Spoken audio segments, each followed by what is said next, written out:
Bismillah ar-Rahman ar-Rahim. Bismillah ar-Rahman ar-Rahim. Alhamdulillah. Wassalatu wassalam ala Rasulillah wa ala alihi wa ashabihi ajmain amma ba'd. Rabbi shrah li sadri wa yassir li amri wahlul 'uqdatam min lisani yafqahu qawli. My dear brothers and sisters, here, Assalamu alaikum wa rahmatullahi wa barakatuhu. My name is Mahmuda and I'm a counseling psychologist and I work as a mental health professional. And today we are welcoming our brother Amir Equbal for uh, inspiring lecture. Uh, so now we are in the month of Rabiul Awwal, a special significance has been marked for this one. May Allah subhanahu wa ta'ala help us unite us all upon the Quran and Sunnah of our beloved Prophet sallallahu alaihi wasallam. Today we are delighted to have a lecture on the topic that is interesting as well as inspiring, and it inspires towards a various discussions. Although my background is in human psych, but we all know how environmental factors have been, remarkable impact on the human psyche. Our lecture today on the topic Back to Fitrah, Reclaiming Our Original Design in a Distracted World by Brother Amir will be a wonderful reminder about it. Now we are hosting Brother Amir Equbal for the first time, and we would like to have more such interesting lectures coming up in the near future. Jazakallah khair for giving us your precious time, Brother Iqbal, Brother Amir. Uh, today's agenda. Today's agenda is we will start with Fatiha and welcome. We will go through the guidelines and we'll send you the questions in the chat feed and we'll address them to the speaker from there. After the lecture, we will have a Q&A. So let's recite Surah Fatiha. أعوذ بالله من الشيطان الرجيم بسم الله الرحمن الرحيم الحمد لله رب العالمين الرحمن الرحيم مالك يوم الدين إياك نعبد وإياك نستعين اهدنا الصراط المستقيم صراط الذين أنعمت عليهم غير المغضوب عليهم ولا الضالين آمين. Okay. Now Zoom etiquettes.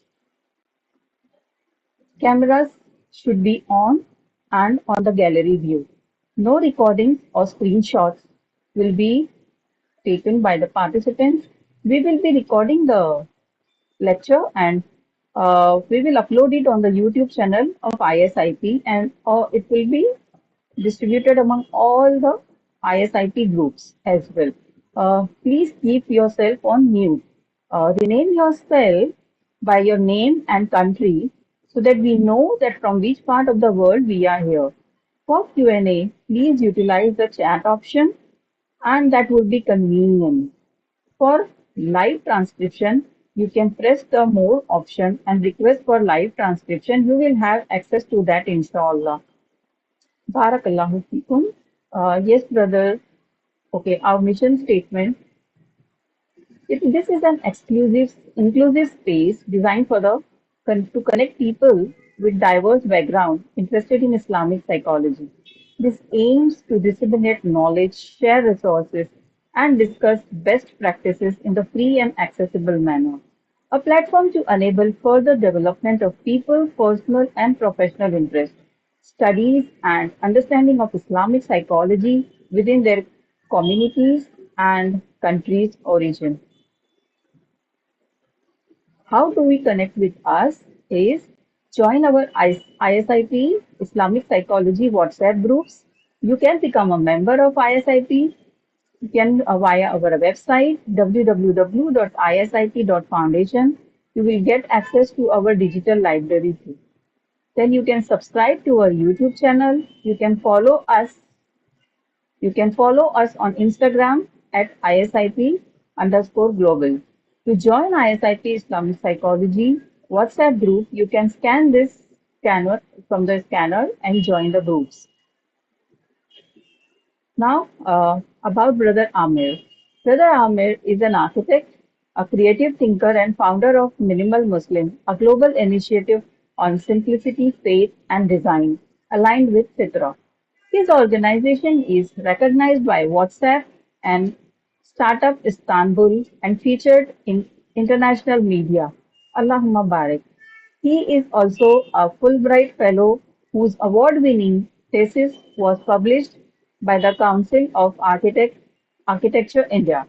So now, without wasting any of your further time, I would like to give it to Brother Amir. And also, I would like to request everyone to kindly leave us your feedback. Thank you for attending. Yes, on to Brother Amir.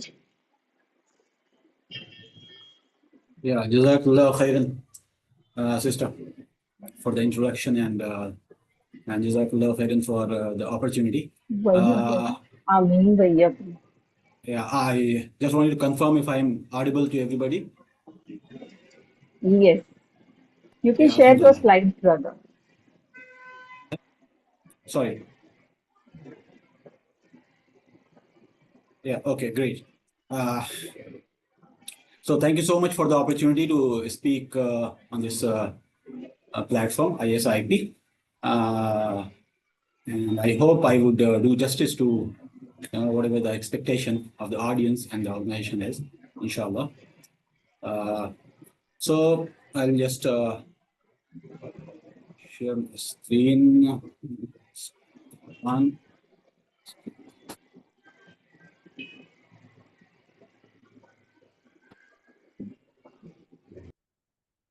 Bismillahirrahmanirrahim. رب اشرح لي صدري ويسر لي امري واحلل عقدة من لساني يفقهوا قولي. Assalamu alaikum, everybody. Thank you for joining in. I'll just jump onto a topic because we are already late on time. So today's topic is like sister introduced already. It's about Fitrah aligned design and how. So I'll be talking about how this the current designs that we follow, the current systems of design, how it affects our innate nature and how it has an impact on how we design things and how we interact with the real world that we live in. And I'll talk about how we can reframe ourselves to our thinking into something that helps us build things that that can help us realign with our fitrah. Okay, so that's a topic for today. Just sister already introduced me, but just a bit more about me. I'm an architect by training and designer by nature. So it's design comes natural to me, even when I was not studying architecture. Minimalist by choice, and Muslim by fitrah. There's a hadith of Prophet Muhammad that says that every child is born in fitrah, and then if we connect it to the fact that Islam is Deen of Fitrah, then automatically we become a Muslim by Fitrah.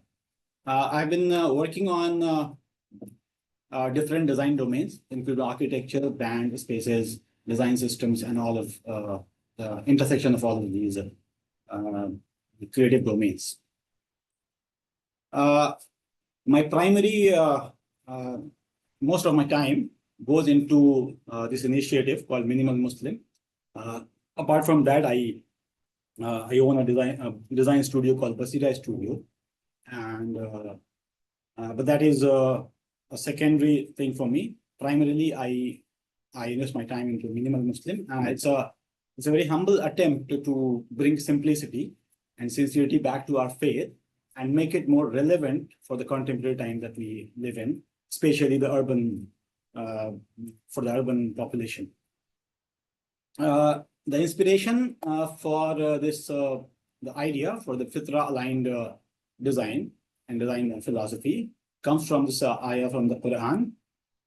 So set your face towards religion, incline to truth, adhere to the Fitrah of Allah, upon which He has created all people. So the verse talks about that we should be aligned. We should not be changing the Fitrah of Allah. What that means is that we have so for example, the Fitrah, if you might be knowing already, it's a inbuilt, it's an innate nature. If you translate in English, it's an innate nature of every single human being, irrespective of faith, irrespective of whatever background they have. Every person, Allah Subhanahu wa Taala has this, what do you call it? It's a factory setting of human being that tells them by birth that the person will recognize that there is one God only. Then all the things about morality and stuff, it is built into every human being. Then what happens that when we come out in the world and we interact with the society, community, and all the different philosophy, religion stuff, that can corrupt us, or that can make us closer to our, keep us close to our fitrah. So as per our Islamic philosophy, Islamic ideology and belief system, Islam is the only system, ideology that aligns you with fitrah, right? So if you are not following Islam, for example, as per Islamic, as per the Quran, you are misaligned with fitrah, and all the problems arise from there. Okay, so we'll be talking about that, how in context of design and creative thinking, how that impacts our day-to-day life, and how we can have a different approach of looking onto the problem solving and creative problem solving that can help us get back to the fitrah here. So we'll start with design thing. Generally, I keep these sessions in person and interactive, but I don't think we have enough time to keep this interactive. So unfortunately, I'll have to just keep it like as a lecture. So till design, or if you want to, can we have a like opinion from the audience if we can keep it a little bit interactive? Yes, Is yes, it we possible? can, inshallah.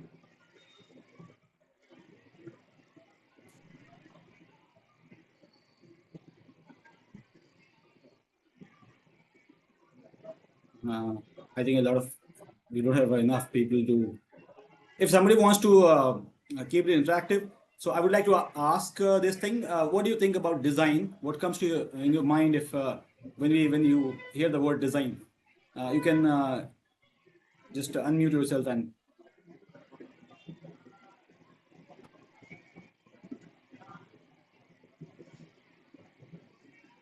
Yes, Assalamu alaikum rahmatullah. For me, the first thought that comes is the Hadith Mubarakah, Allahu Jameel wa yuhibbul Jamal. Allah is beautiful and loves beauty. So inherently for us, just kind of having this embodying beauty, proportionality, a visual aesthetic to anything and everything we do, that's how Allah has created everything. And we have an innate sense of appreciation for that. So design would be being mindful in whatever we are putting together. Great. Jazakallah khairan. Very interesting take on design. MashaAllah. Anybody else want to share some insight about it?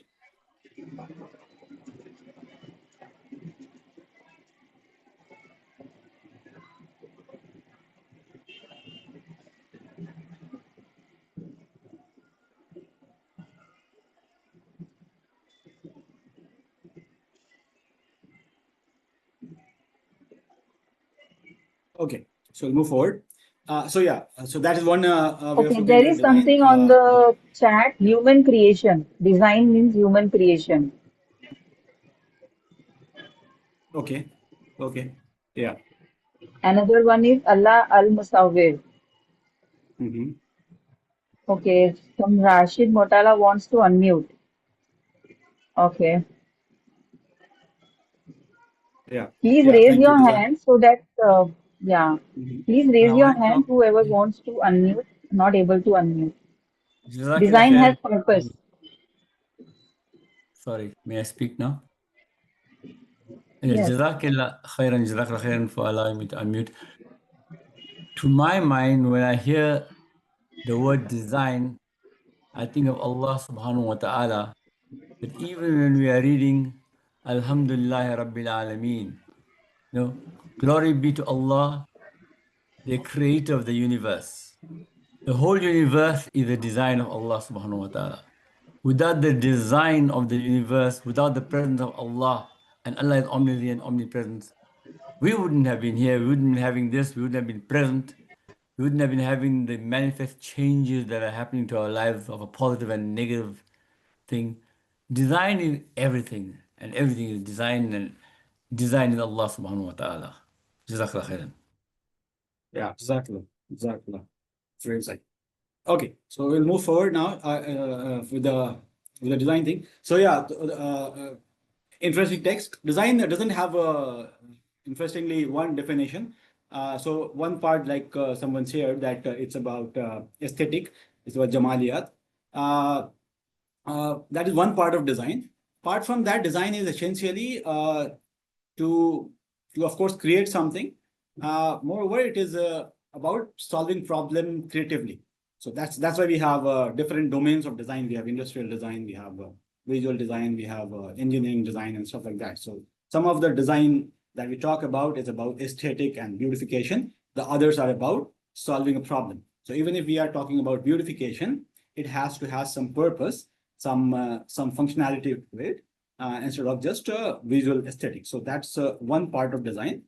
Most of the part of design is more about thinking through a solution.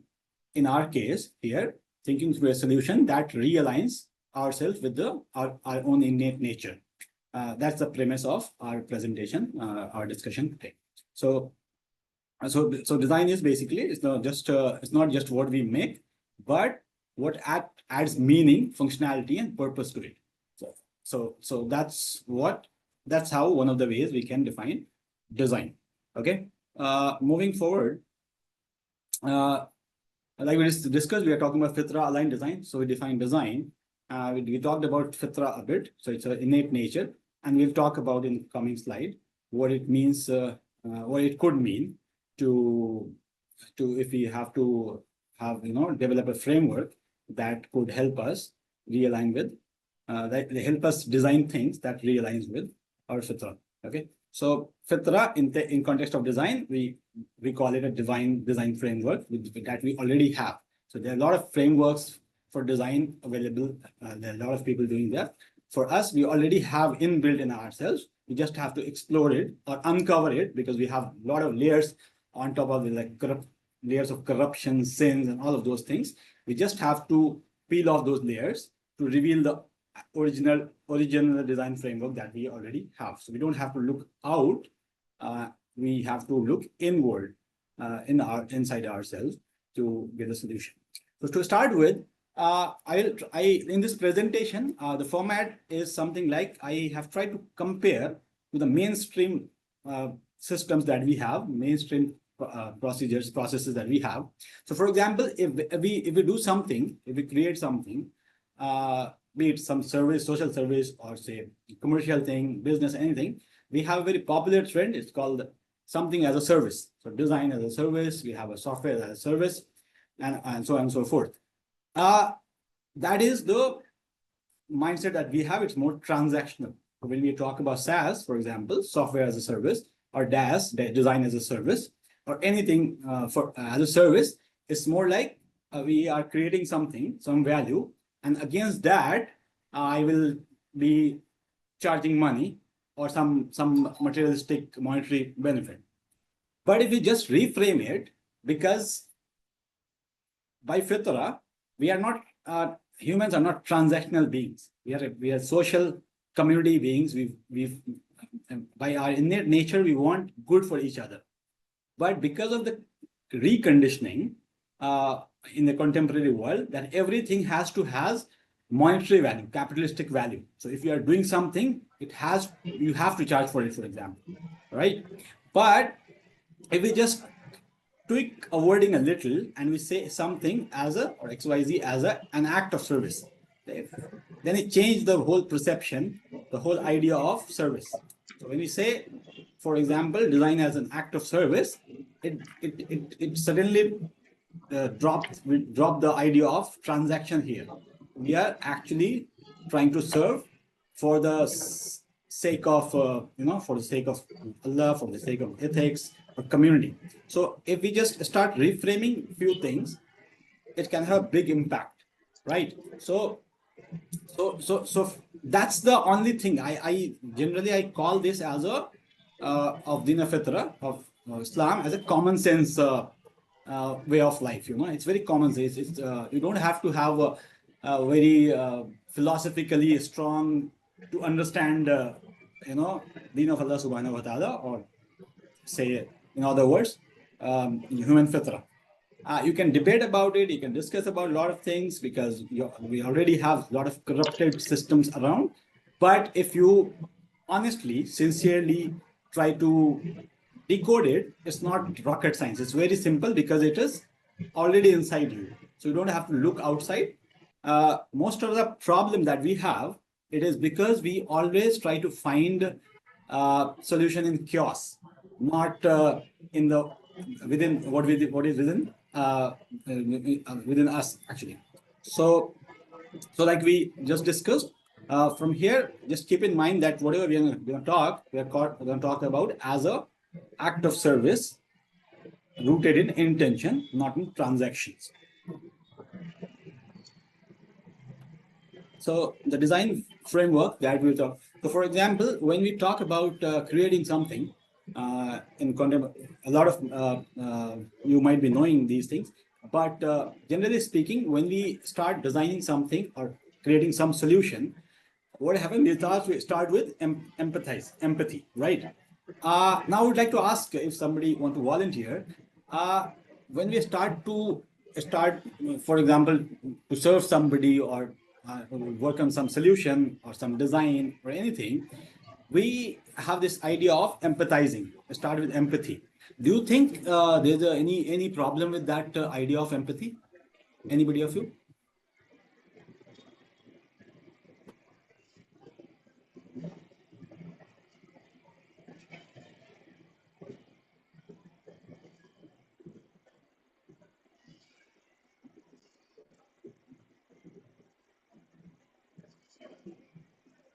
So the anybody? Chat here. Okay, moving forward. Please, I'd like to say something. Okay. I'm sorry, every time I would request unmuting, can we not allow us to be unmuted? Or is there a problem to keep us unmuted? If it's going to be interactive, I mean. Anyway, your question was, is there any problem in being just a second, sorry, just a second. I think I need to get my headphone because the voice is really low here. Just give me a minute. Thank you.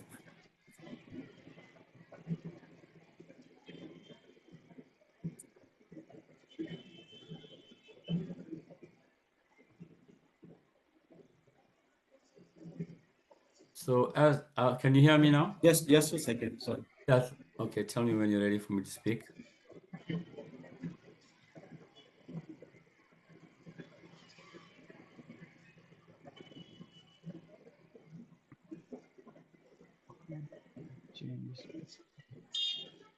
Yes. Okay. So, as I was saying, your question was, is there any problem in being empathetic to somebody who asks you to design something? Is that the question you asked? Or have any solution? Yeah. Yeah. So my question is that if you are empathetic and trying to put yourself in their shoes, your creative juices may dry up because you're looking at it from a narrow point of view. There's only another overall global universal point of view. Yeah. Right. Agree with that? Interesting perspective. Yeah. Interesting. Anybody wants to add to this?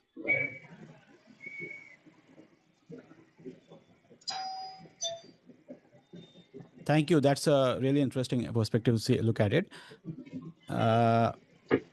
Okay, so yeah, that's a good one. So on the face of it, empathy doesn't sound like there's something wrong in it, and there's nothing wrong in it. But the thing is, if we think about our own fitrah, so for example, if somebody is talking about creating solution for me, some product for me, or some, even for social work or anything.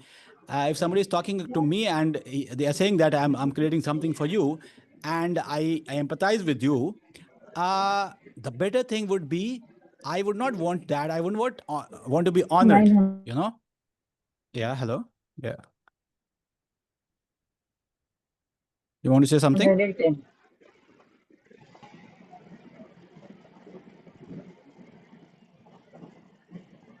Okay. I don't know. There was some sound. Okay. So when we talk about empathy, it's a good thing, not problem, but it gives a, like Brother Rashid pointed, that it gives you, it's a narrow perspective, to narrow way of saying things. The better way would be to honor somebody. Like Allah subhanahu wa ta'ala also mentioned in the Quran, every time, like for example, honor the orphan. Allah subhanahu wa ta'ala empathize with orphan. If we think about ourselves also, we want to be honored, not empathized. So if we think through it, on the face of it, things looks fine. So generally speaking, we don't find a big problem in the world, that what is happening. Okay, it's all right, brother Amir, why are you nagging about things and stuff? But as a Muslim, we need to think about what could be better. Am I following the hadith which says that uh, you know choose something for your brother that you would like to have, something like that, right? So if we think through that, we start seeing through the fine lines of what could be better, what could be more aligned to our own fitrah, and what makes us feels better than what is being uh, propagated and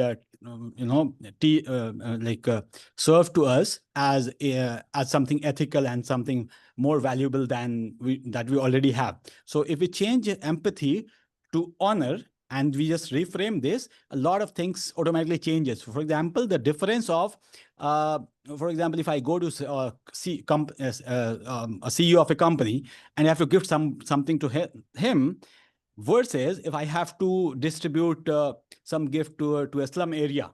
We have a big difference here because of the lens of empathy.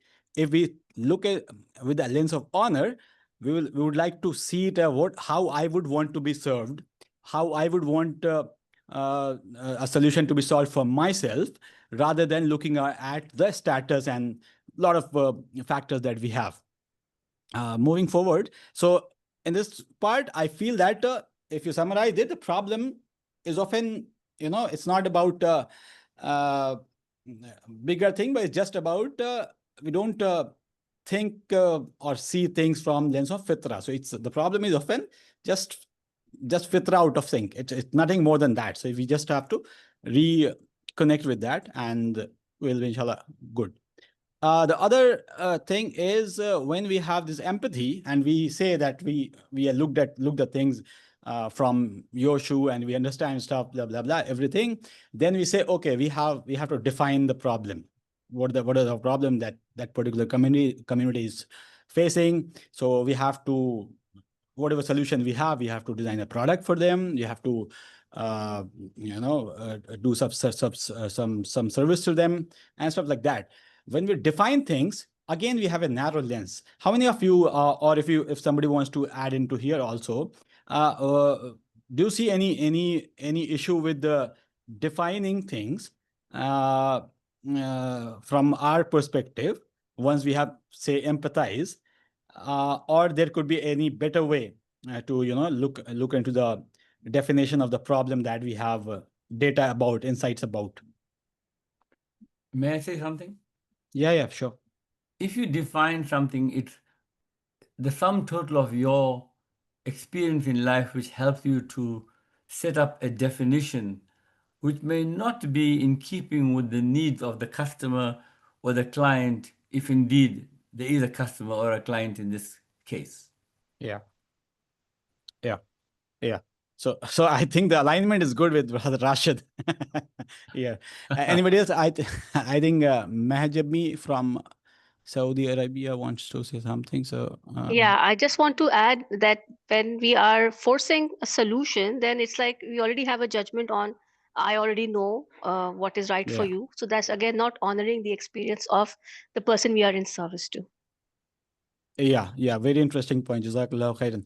Yeah. So again, on the face of it, when you say something, okay, I empathize it, and then I'm defining it, doesn't look, bad. Okay, we have to define the thing. But if we think from the perspective of Fitrah again and our own selves, the lens of honor, then we realize that no, the better way would be that we align with the purpose or align with the people we are trying to serve, be it product, be it a commercial service, or be it a social service, and anything.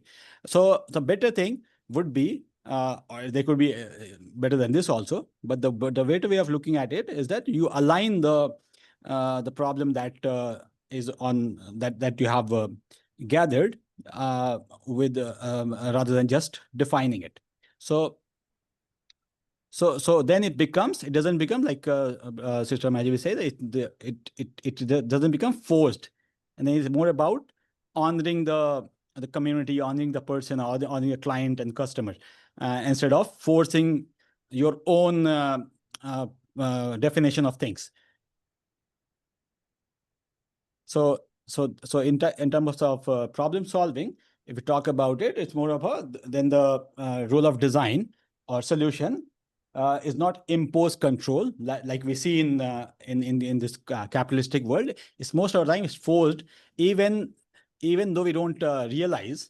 But things are, if you can see through it, things are forced you. Be it the mobile phone that we see, even with the social service, they are essentially forced. They are using, so for example, using the very, very emotionally captivating, emotionally disturbing images to get donations and all of those things. All of these things, if you see the pattern to it, or be the gadgets, for example, be it a 200 megapixel and I don't know 1000x zoom, you don't need it, but those things are forced to you because there is a definition from so-called experts, and that will be beneficial for you and stuff like that. So if we see through this, we realize that things are not aligned to our fitrah or our needs. Instead, they are being forced in the garb of ethical design and all of those systems that we have. Once we have definition, we think about ideating the thing. Now, the ideation is not a bad thing. If I may ask you, what do you think about the ideation? Ideation should not be a bad thing, right? Sorry, I don't understand your question.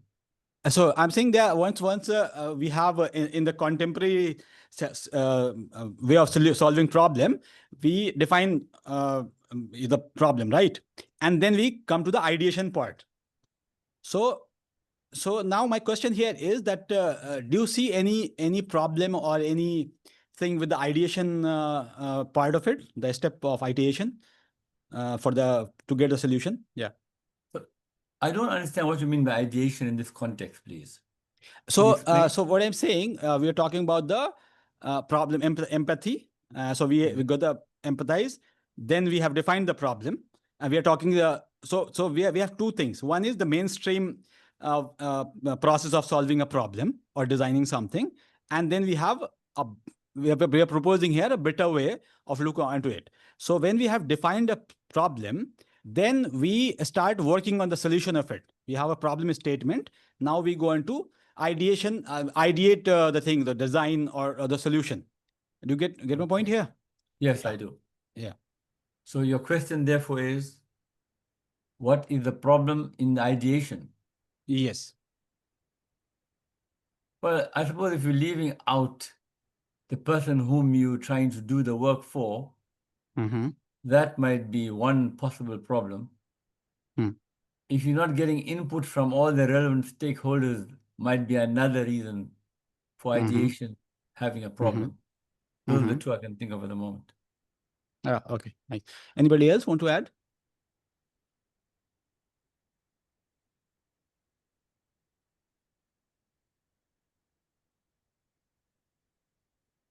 Okay, so ideation as a process is generally not a problem. Of course, you ideate things, but when we start thinking of solving a problem or designing something, a system or anything else, the thing is, when you start with ideation, it is more of you are thinking.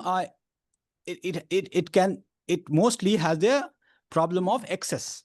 So you have 10 of ideas. For example, if I say I have to, for example, redesign this, design this mobile phone. So I have this mobile phone and I analyze this thing, design. I look at, I critically see the design, and I say, for the particular set of user, this mobile has, with all the process of empathy and all of those things, this mobile has some problem and needs to be redesigned. When you start from the lens of ideation, you think of designing a new mobile always. So the problem is, when you have an idea of creating a new design, you are producing one more thing. That's how capitalism works. You have to produce, produce, produce. But from the Islamic perspective, you don't look at it as something of no use now. You have to design a new one, but you want to purify this. So you just only strip off the problem into this phone and you keep everything as it is. The concept of repair and stuff, So even if you have to reproduce this, you retain. So if you see from the Islamic perspective, you don't have to create new things if not required, right? So you don't have to excessive in building things, spending on things. Even so if you try to see from that lens, ideation might lead you to creating something that was not required at first place. That's what we see in these world. Whenever we have this problem solving, we always come with, for example, unique idea. We don't think that do we really need a unique thing, or we need something that is more purified, has more less of a wastage to it, and it's stuff like that. So if we rethink about the ideation process, the phase of ideation to purification of the object that we already have, and we only remove the part that is not working for the particular context, we will have lesser products. And when we have lesser product, we have less wastage, less manipulation. So for example, when you create something new with ideation, you always most of the time you manipulate to sell the thing. That's why we have marketing principles that doesn't align with Islamic and even ethical ways. So you have to always exaggerate things, and you have to hide a lot of things. You are not honest in saying that whatever product we are creating, you might not need it, right? So in the process of ideation, these are things that we generally overlook. So because we are not conditioned to think in terms of because that's logically it gives you an idea. If I don't create new things, how are we going to make money? Because everything, like in the earlier slide we discussed, that everything is tied to monetary benefit, creating wealth and all those stuff. While we forget that risk, Allah subhanahu wa ta'ala has already as written, and as the amount is also fixed. So essentially we can't really create or increase it. If we have that concept intact, then only we can understand the idea of purification over ideation, and creating always new, unique and different set of products and services that we have. So that way we can end the issue of abundance and excess, and eventually the wastage that we see in the world around. So the idea of adding more and creating unique stuff every day, that doesn't really align with our own fitrah, right? So moving forward, because we are running short of time, otherwise I would have discussed more about this. Then once we have ideation stage, we generally create models and prototypes of the solution, be it product or service, whatever. We try to prototype it again with the same lens. We have whatever we have understanding of things, and we try to prototype and give it to the client and people, that these are the 5 prototypes that we have, and look into it, and we have a set of people who test out these things. Do any of you have a comment on this thing? What's the problem? Like You might be thinking that why are you talking like everything has some problem and trying to solve it. So anybody want to add to this?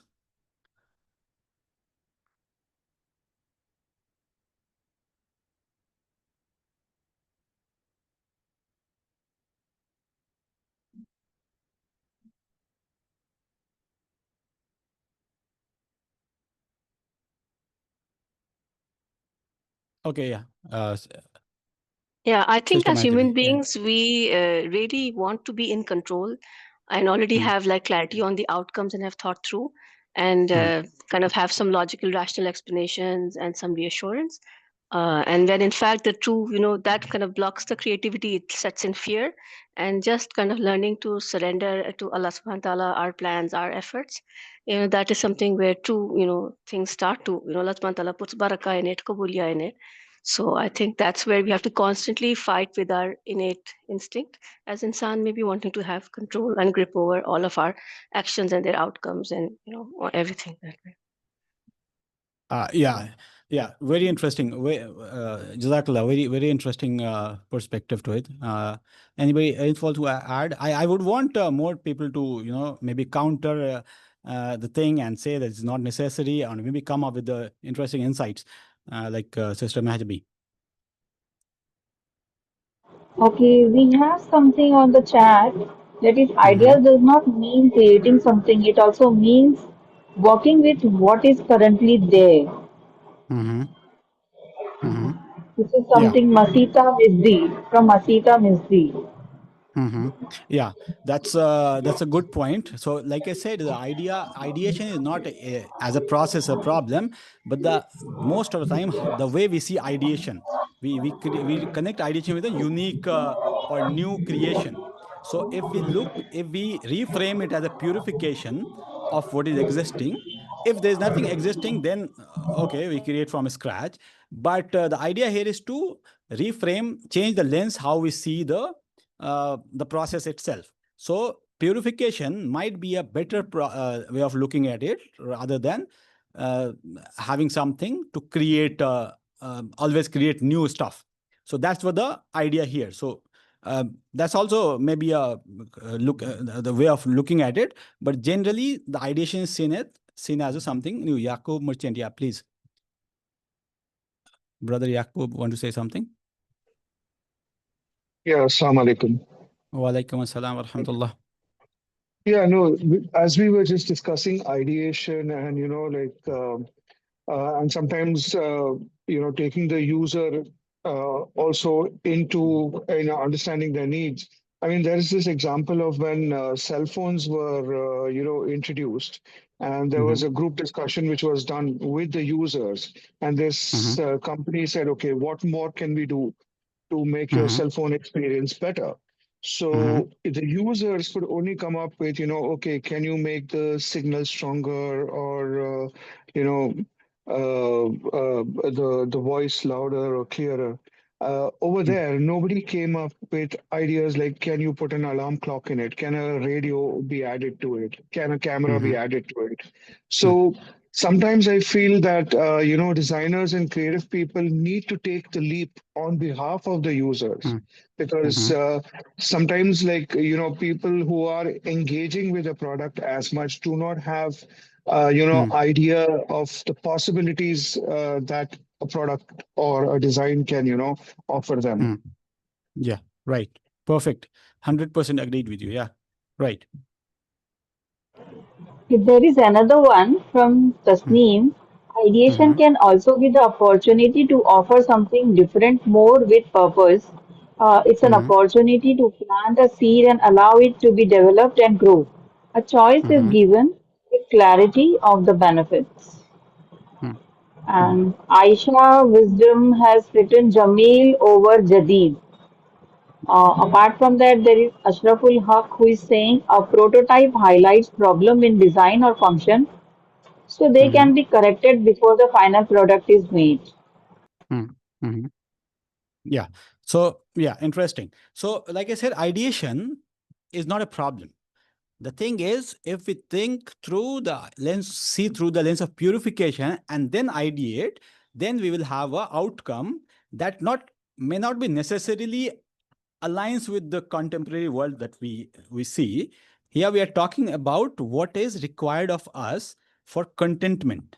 So the world we live in currently, it's more of a abundance. So we are always taught that if we have more, if we have unique, we have aesthetically pleasing things always, then it's a good thing. But the idea here is to give you food for thought. Do we really need those things, or is just to amplify our what do you call desires and whims and fancies, instead of to what do you call instead of the taskeen to our inner self, our fitrah. So we need to rethink through those things, and then we can reframe all those things. So ideation will be there, of course, but we need to maybe see from the lens of purification. So first purify, strip down to what is actually required, and then come on to the ideation process, instead of just thinking of, for example, jadid. So we need to think about it. It is contextual also, that do we really need something new, or the existing solution that we had, a product we had, uh, that was good for us. For example, in the case of mobile phone, I always feel that do we really need those phones of I don't know, super expensive phones that has this 100x of zoom and whatnot? Do we really need it, or it's forced to us in the name of ideation and innovation and jadidiyat and all of those things? So we need to rethink about all of those things, if we really need that, those or not, if that is required or not. Are these things actually helping us with our what do you call our contentment, or it's adding to our stress and anxiety and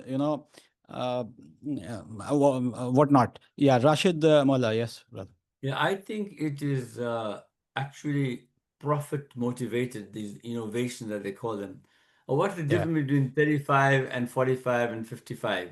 If yeah, 35 does the job, why do you need 45 or 55? You only need it because you want to line the bank account and the wallet of the maker yeah, of it, because they need to continuously increase their profits in a world where if you have 5, they want 10, if they have 10, they want 20. And who yeah, are the suckers at the end of it? We're the ones who want the latest information. When 15 came out, we want 16. 17 came out, we want that. And when we get rid of yeah, the old ones. And we're yeah, increasing the world's debt and things to get rid of, and make it yeah, more difficult in this world where there's too much of dirt as it is lying around. We're just adding more to it, yeah, and by making others richer and the poorer poorer. yeah, yeah, exactly, exactly. Thank you. Yeah, Yaqub, brother. Yeah, I think innovation is a double-edged sword, Yeah. like when again we're just talking about these mobile phones. I mean, the fact that like this technology is developed now Mm-hmm. that all of us can, sit together and have this discussion from different parts of the Yes. world. That wouldn't have been Yes. possible had there been no Yeah. innovation. And on the flip Yeah. side, yes, I mean, it is consuming a lot of our times when we are mindlessly scrolling, Yeah. through all these mindless, idiotic videos which people put. But Yeah. I mean, like that is also, so a lot of regulation needs to Right. come within Mindlessly. from us. Mm-hmm. I mean, like, see, me being from an advertising industry, and I mean, Mm-hmm. I totally understand this, needs and wants. So, I mean, Mm-hmm. I quit the industry because I thought I was in the business of like, transforming wants into needs. I mean, like, Mm-hmm. it was not people, they really just is something which somebody desires, but it's not necessarily what somebody needs. Okay. Yeah. I mean, our needs are very few, wants Yeah. are innumerable. So, Yeah. yes, the industry does thrive on, like creating wants and then feeding them. But Yeah. again, it's very difficult for, I mean, yes, as ethical Muslims, we can try and be ethical when we are creating things and doing business. But we're not living in an ethical world, right? Mm-hmm. Because people are going to create stuff. So regulation will Mm-hmm. need to come from inside. And then also the fear is when we start getting into this kind of a mode, then are we keeping up with, development and Yeah. innovation? Yeah. That would be something which I would want to think about. Yeah. So last point, very interesting. Like, are we keeping up with the innovation and development? My question really, do we really need to, like, it's Books, wherever necessary they get. to keep up with all of those things?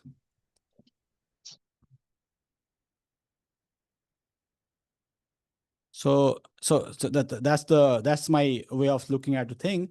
I don't really feel that we always have to, compete with the world that we have, because we have a very different concept of looking at things.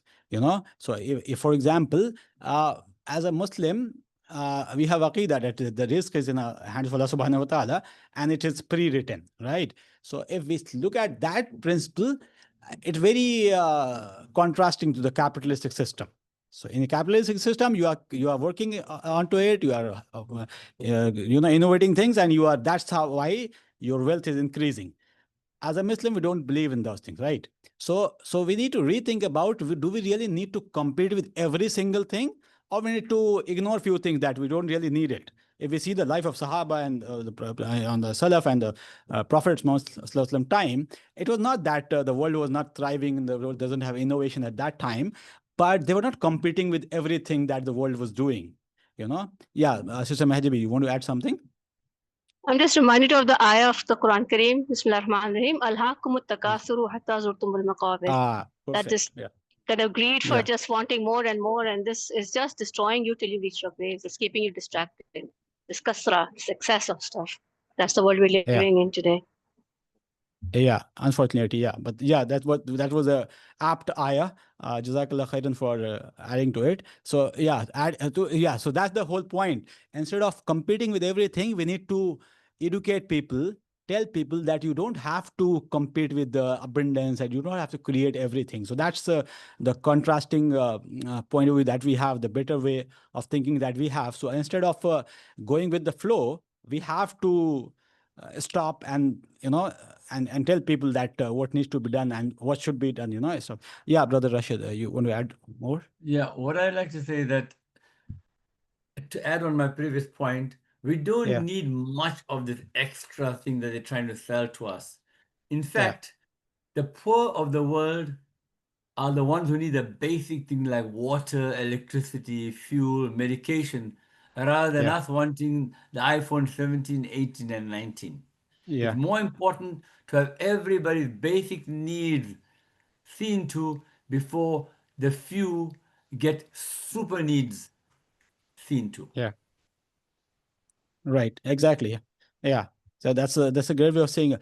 In fact, if we see why we make money and why we have this desire to have lot of money, to have a life, for example, in today's world, in cities, we want to have organic food, for example, because of contamination. Why don't we think about going to the countryside, outskirts of the city, where you get it for cheaper? You can live in the nature. So the whole idea of the setup that we have, the conditioning that we have, the system that we have, it wants us to think through the lens of, for example, in the city life, it is designed in a way that it will never give you contentment. Every time it adds to something that makes you feel that if I achieve this thing, the life will be better. Instead, if we flip the thing, if we disconnect from the whole idea or the system that we have, we will realize that, for example, I realized it when I visited this jungle area of Kerala in India. I have been going there for a project, and then I realized one day that whatever I'm trying to do in the city, I live in Delhi, so whatever I'm trying to do in the city, I'm trying to make more money to get better air. The pollution level of Delhi, everybody must be knowing. So I'm trying to make money to get an air purifier in my home, or a bigger house where I can have nature. I am making money to get organic food, all of those things. And here I'm getting it for almost free. So what is making me to be in city and not stay here? It's just the way of looking at the thing, the conditioning that we have, and then feel that the cities are like it's more, for me, it's like a scam. Like people ask, and you can't even see through it. So those are the things that makes me feel like we need to totally rethink about relearn everything, unlearn everything, and then again relearn thing, and see everything critically.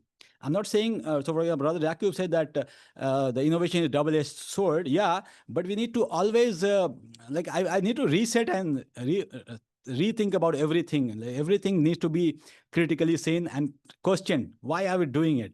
Do we really need it? If we need it, very good, alhamdulillah.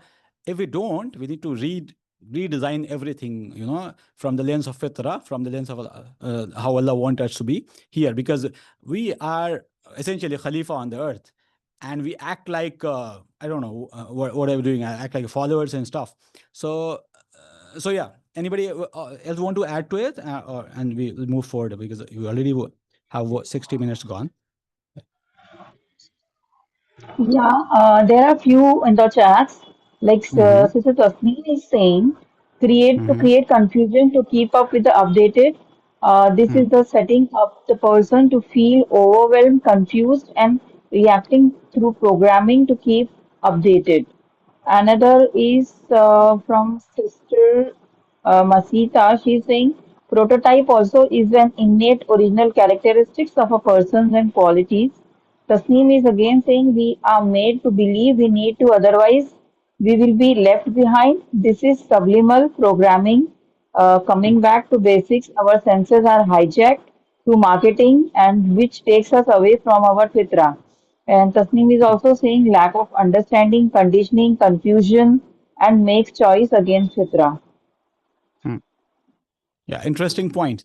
So after hearing these, mashallah, very uh, clear understanding of things, still the question remains that then why are we getting trapped into these systems? Why are we, like, once we know thing that something is being done wrong to us and things are not good, why are we still trying to generally I see trying to justify living in the cities like Dubai and stuff, and like, I don't know, I'm just putting questions here. The session is more like we are trying to understand. I also am trying to understand. So this is a question for all of us to reflect on this. Why are we still don't have any alternative solution or even discussions around these things that we need to rethink about our ways, despite being, mashallah, very clear understanding of what is happening across the globe. Yeah. So I think, do we move forward or we need to?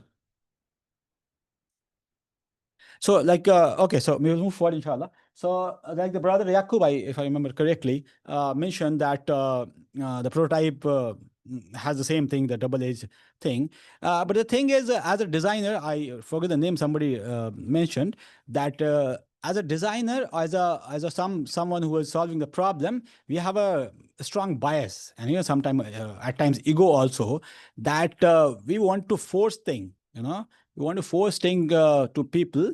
Apart from few things the user might not be envisioning, but most of the time I feel that we try to impose things because we feel that this is how design should be. For example, in visual design, I might force that this is the blank page with the trust in blue color and the unfolding is smaller, and this is how it should be. And I would try to convince the user that this is how it should be. I am a designer, I know things, I have studied this for 10 years, 20 years, or whatever. Instead of trusting the thing and giving it to them and observing their behavior and stuff, that also happens. But most of the time I feel like we don't look at the solution and prototyping with that lens, because it's a very time consuming, it needs a lot of patience to do that. So yeah, brother Yaqub Marjan want to add something here. Sorry, I forgot. Yes, brother.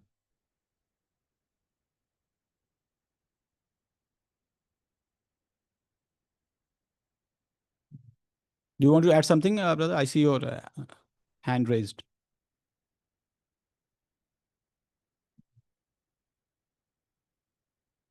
Okay, I think brother is muted. So anyway, so when prototyping, so the process in itself doesn't have a problem there, but it's most of are we going to suppress our desire Yes, brother to. Yaqub is unmuted.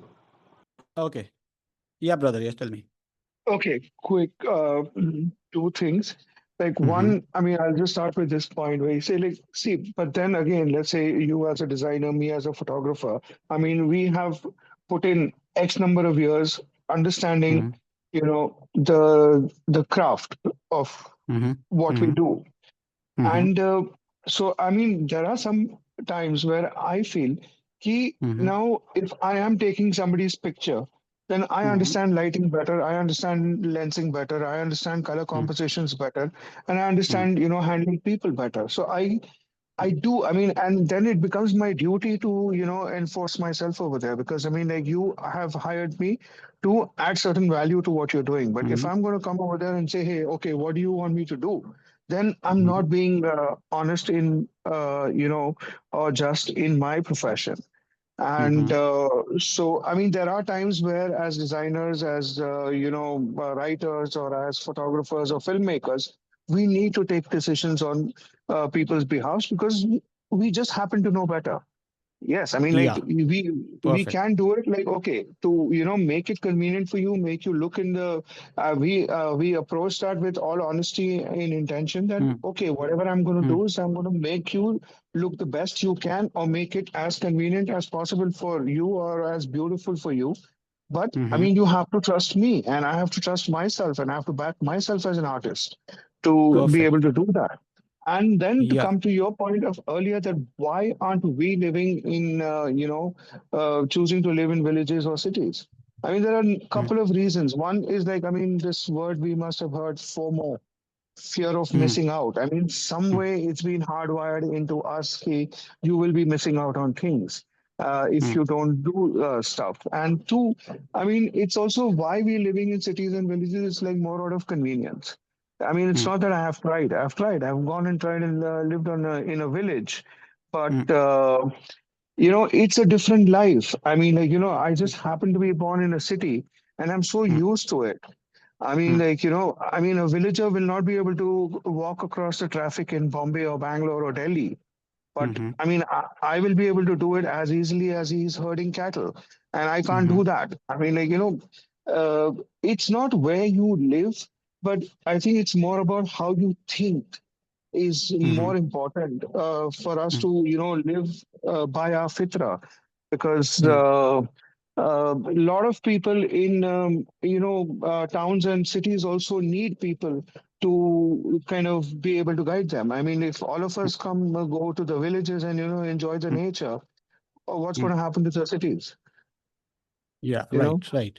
Yeah, yeah, yeah. Thank you. That's a good point. But I have, I'll add a couple of more things to here, and I'll Sure. share my own experience also, inshallah. So the thing is, the question again is, so what you said on the last line, that what happens to a city?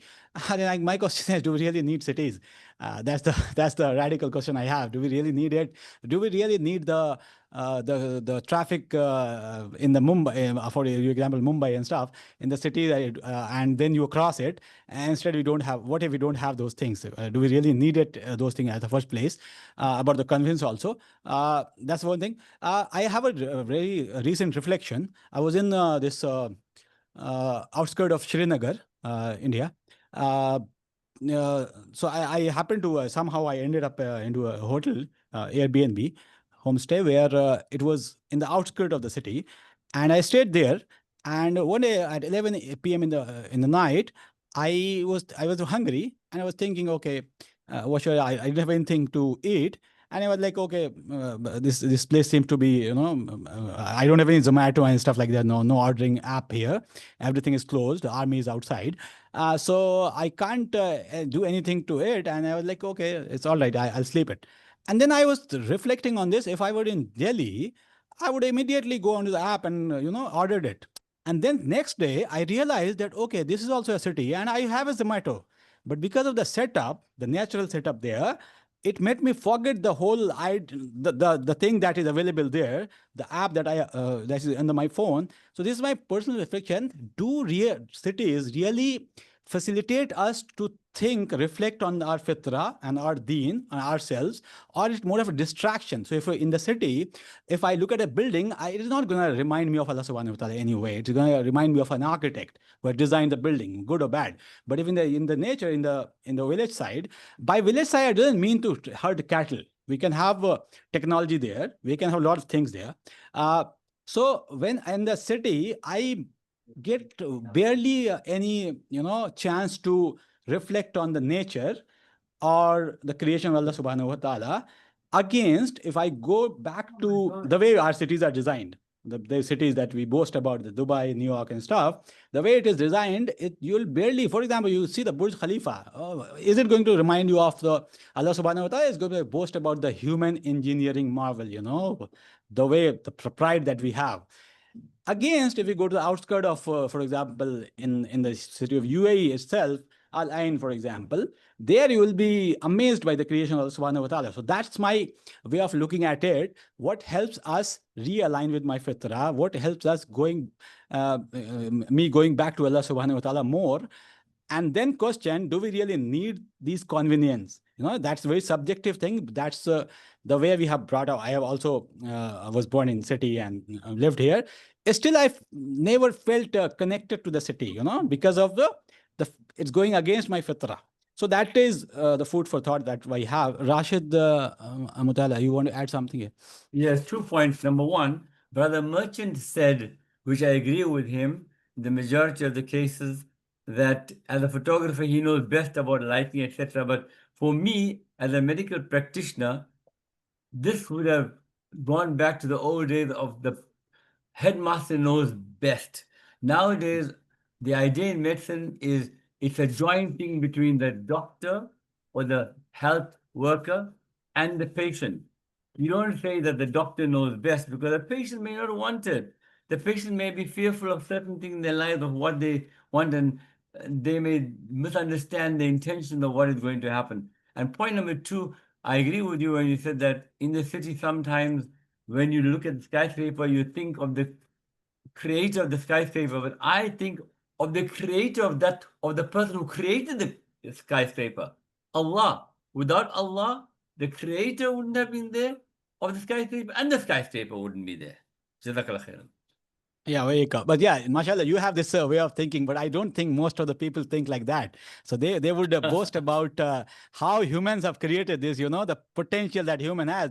I have never heard, mashallah, it's the first time I'm hearing that you're saying the human has got capacity from Allah subhanahu wa ta'ala. That's, mashallah, a blessing with you, but most of the time it doesn't happen.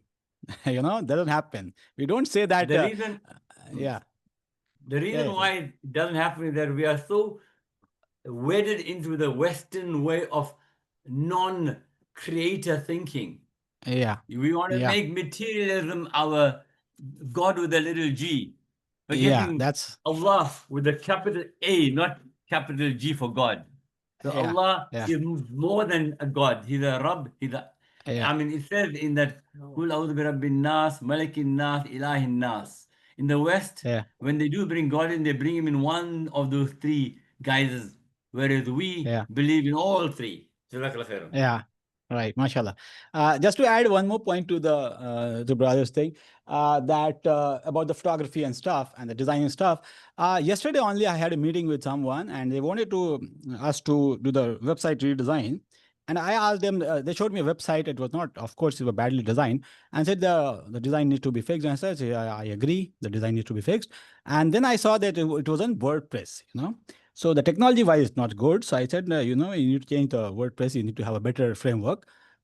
So then she said that no, the WordPress framework, why we're using it, because one of our team members, they volunteered for years, more than 5 years, and it is attached to her, it's like their baby. So we don't really want to change that. My question here is, as a designer and a technology person, maybe am I willing to drop down this thing? Okay, let's go, even if it's not the best way, best technology available. That's what my point here. That are we willing to do? What has more weight here? The technology, better technology, or the connection, the emotional attachment? And so we need to way there. If the emotional attachment is doing damage, then yeah, I would try to force and convince that you change it. But here it was, the website was normal, some content website. I say okay, no problem. We can go with the WordPress thing itself, even though I think you should change it if that's possible. So that was my question there, that are we willing to do away with our ego and the expertise and whatever the way of looking at it, like because I have learned architecture for 10 years and I am the 15 years experience, and that is why I know better and I want to impose this solution, instead of looking at the community perspective and what I can drop and what I cannot drop. So that's what my idea of thinking is like evolving. Earlier, I was like very minimalism. I used to impose. Now I don't. Sometimes you don't need it. But still, personally, I think things should be simple.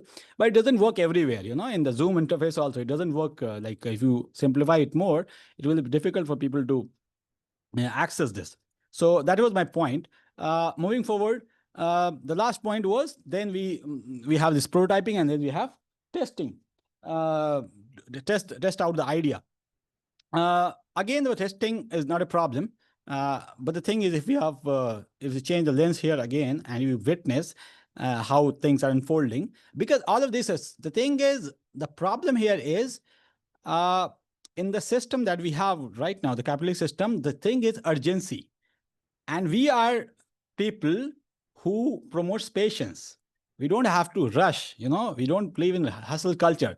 So the whole fight here is very contrasting.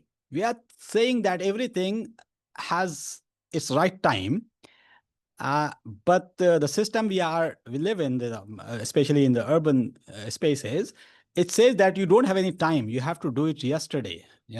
So that's the whole tussle. So we need to rethink about it. Do we really need it right now? Or it's okay if we can just enjoy things unfolding and design being used by people, even if it has flaw, and a solution even if it has a flaw, and we keep on improving upon that, rather than saying creating something and then you manipulating the marketing and all the gimmicks, and and manipulating with our fitrah. That's what I meant. So here also, because we don't have much time now, the Maghrib will be in 20 minutes here. So I'll just skip through this part. But just the thing is that we need to think about testing faster, fail fast, all of these ideas. Rethink about from the lens of fitrah and Islamic lens. Yeah, Yaqub, brother Yaqub, yeah, tell me. You want to add something here?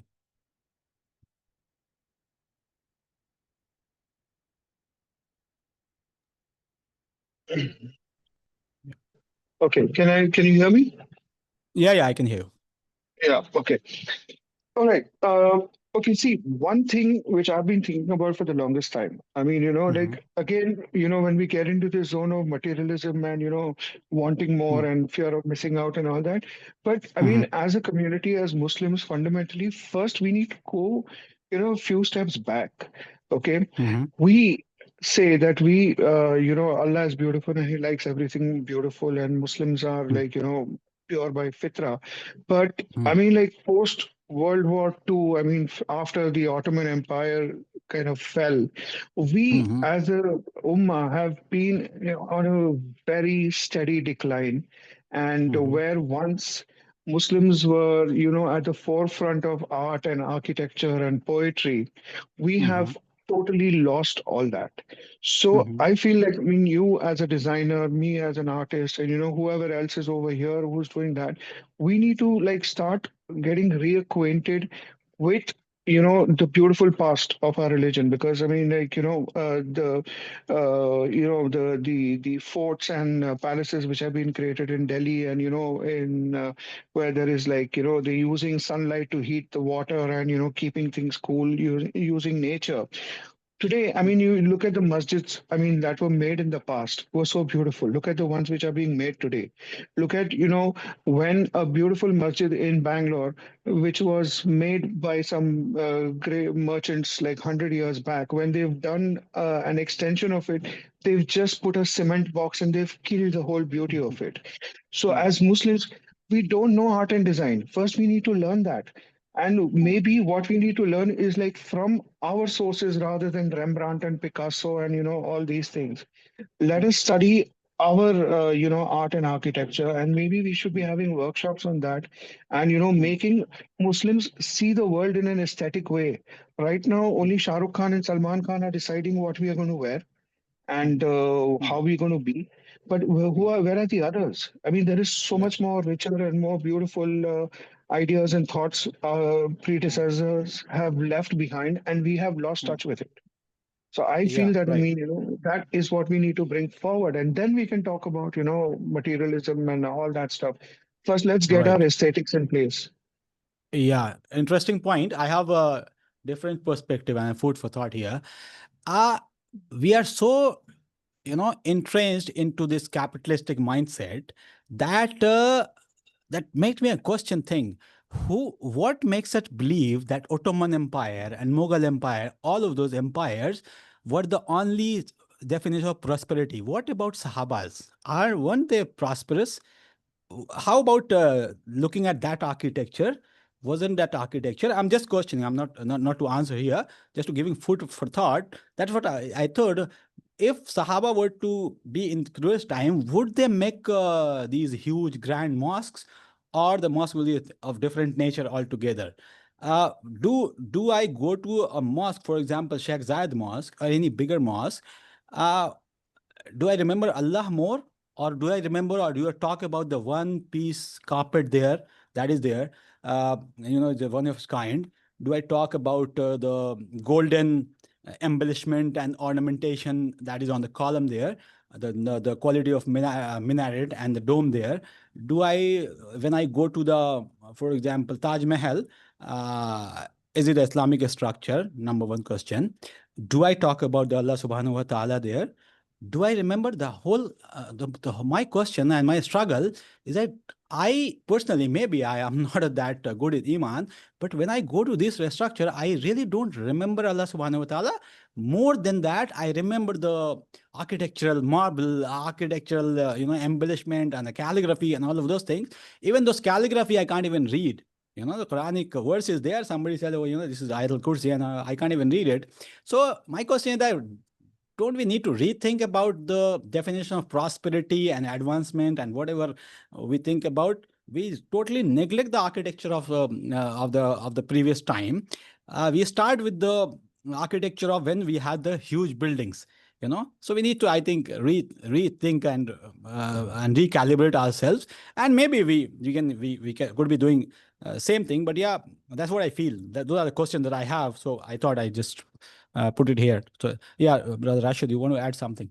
Yeah, what I'd like to say is, I'd like to comment on what Brother Merchant said.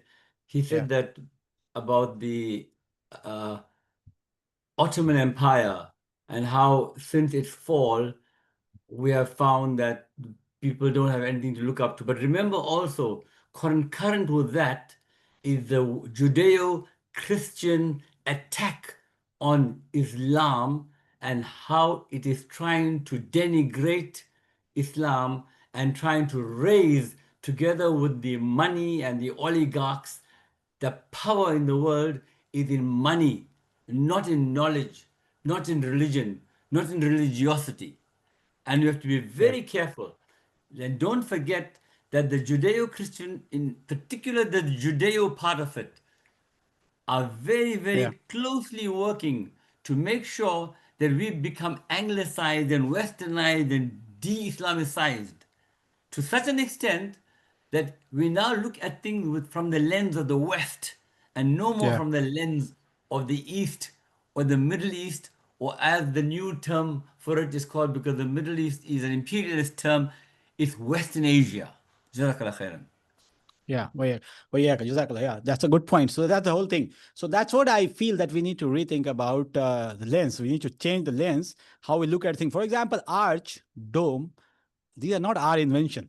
It existed earlier also. We have a different version of it. The Islamic arch is not like we invented arches. We wanted a space for congregation. That's why we used arch. So we need to also be honest about things, that what we have invented and what we have borrowed and repurposed and redesigned it.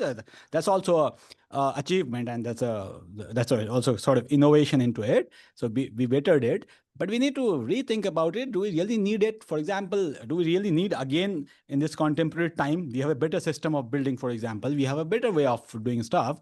Do we really need to stick to that thing? Doesn't that give a subconscious way to people that you people are not progressing, you're not timeless? When we claim that we have a timeless way of life, timeless deen, and then we stick to something that was hundreds of years back, why don't we evolve? Why don't we reinterpret our, because it's not in the Quran to have arches and domes and those kind of ornamentation. So why don't we go back to Quran and try to reinterpret the original text for the contemporary time? So that's what I feel.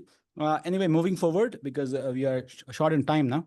So inshallah, moving forward, so this is kind of wrapping up the presentation, and it is more of like a discussion and having food for thought, because the damage that has been done is it's huge. So we need to have to work a lot on the mindset, and then working through it, having like the brother merchant suggested, we need to have a lot of workshops and interactions to actually understand the intensity of the problem that we are facing. In ignorance, we don't even realize that the problem is there. So because we pray 5 times a day, and we all of these things, we think, oh, alhamdulillah, we are good Muslim and stuff, and the work is done. But we have a much bigger responsibility as a believer. That's what we need to think through. I'll just try to take you through a couple of ways I feel like I try to implement these principles that we just talked about. So this is one of the infographic that we created. It's about how we can align our day with the rhythm of Fitrah, and the interesting and the miraculous thing is that the Salah timing, it's we don't have much time to discuss in detail, but the Salah timing is perfectly anchored to the natural rhythm of the day and the way our bodies work. So the idea here to design this infographic was to how we can schedule our day. This is intentionally not designed as the day of Prophet Muhammad Sallallahu Alaihi Wasallam, but that would be, because that would give you a question that that is the idealistic way of thinking. I have to go office, and we live in a different world right now. So this is redesigned in a way that how we might anchor our days around Salah timing, with having these pointers flexible. For example, if you are working in an office, you can change this time and put your own time here, and then your day starts, and what you can do as a primary work, and stuff like that. So one of the ways we thought that we can redesign for the contemporary world, while anchoring, even the wording that you say, it's anchor point, that's also intentionally done, because the conditioning that we have, the moment you say Salah time, it goes into that you're talking about the religion, and religion had nothing to do with the solution for the contemporary world. That's what we have been conditioned, that when you talk about spirituality, the deen of Islam, it's about, no, there's nothing to do with the office that I have. You do it at your home.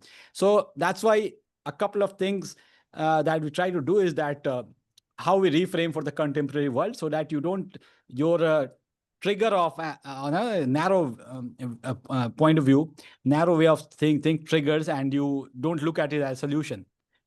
That's what happens when we talk about the calligraphy design and stuff like that. So when I have to design a building, I say that, okay, I will design a building from the capitalistic and Western way of solution, and then I'll put a calligraphy to make it Islamic. Why can't we design the space itself as Islamic, on Islamic philosophy? So those are the questions that we need to rethink and try to implement, come up with the solutions that puts Islam as a solution rather than a sticker, that you just paste on a wall and to make it like, okay, this space is now Islamic.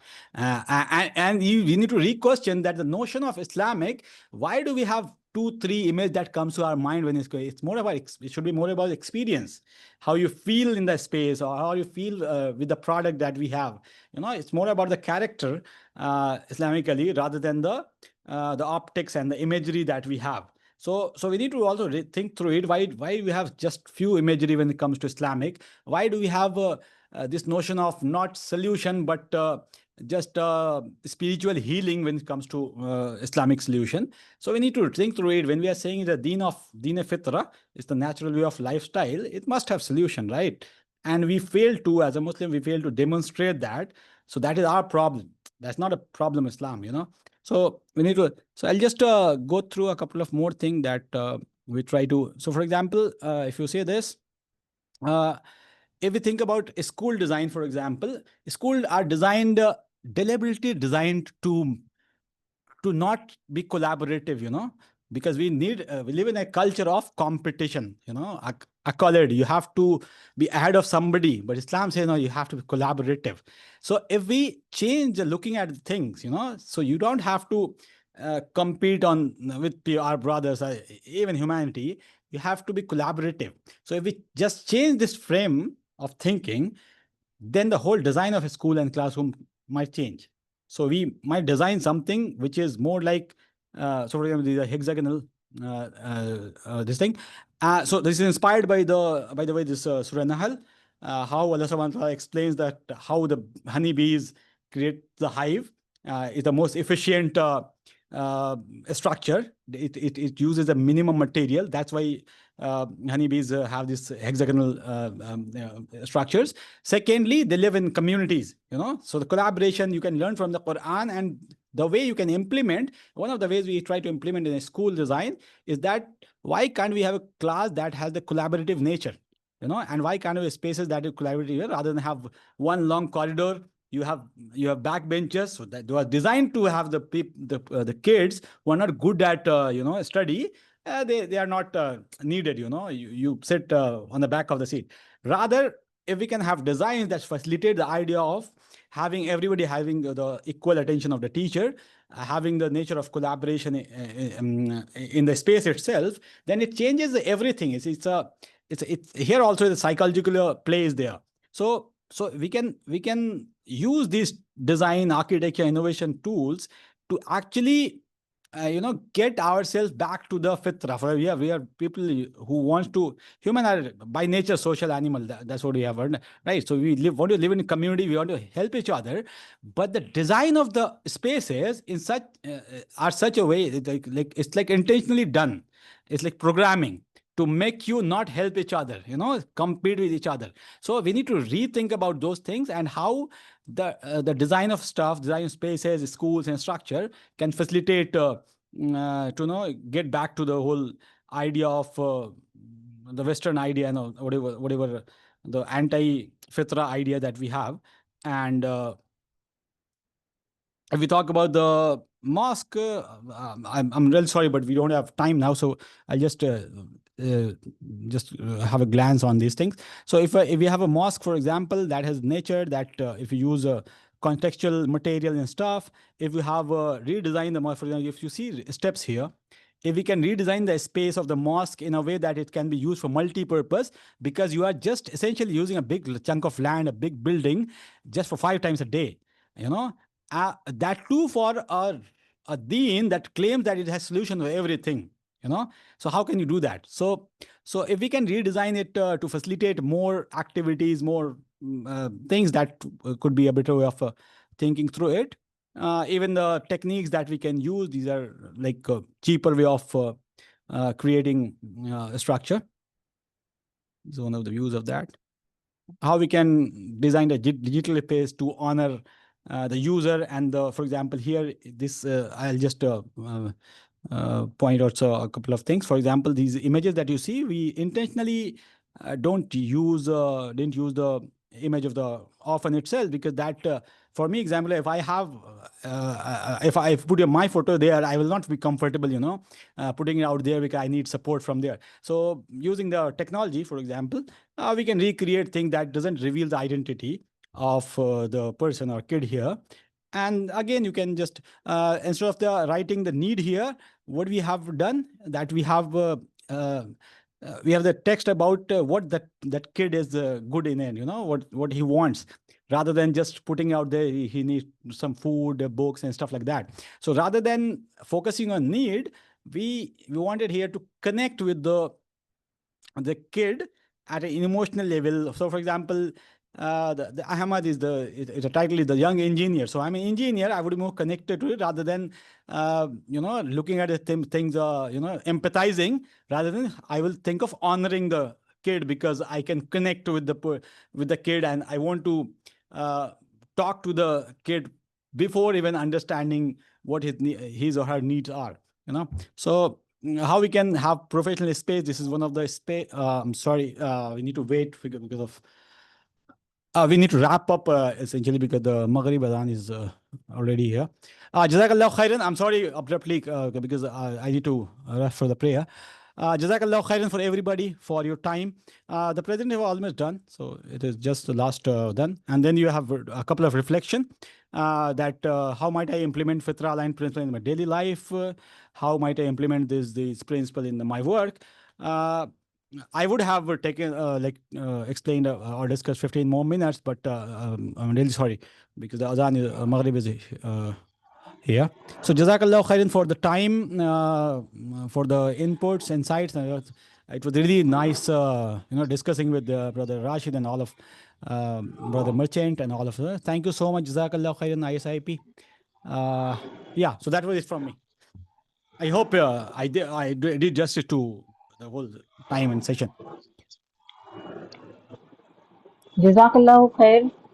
It was wonderful, a very great experience listening to you. It was a pleasure to have you as a guest speaker at our event. Your lecture was insightful, but also incredibly engaging. Thank you for taking time to share your knowledge and expertise with us. We also wait for the attendees to share the feedback form.